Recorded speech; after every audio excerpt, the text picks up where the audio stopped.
enjoy reading books, self-help books, self-improvement books, books to improve your knowledge?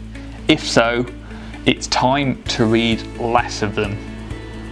Well, what do I mean by that? Why am I telling you to read less of the books you enjoy? Well, it's not so much that you need to read less of them, it's that you need to do more doing.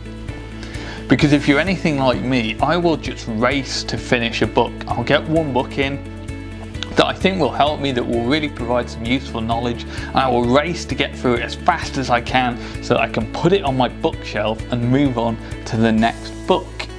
And guess what? When we just read something and we don't put it into practice, we don't gain any benefit there. We don't learn anything. We only learn when we reinforce the knowledge by getting out and going out and doing that.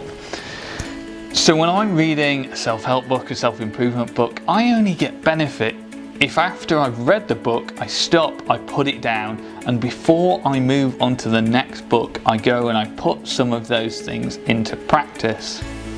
Now, you don't have to execute on every single thing in the book, but most of us need to increase that ratio of the amount of doing compared to the amount of reading. So when you're reading these books and you think, oh, that's a really good point, you need to make a note of that, and you need to make sure that you action that note before you move on. Definitely before you move on to the next book.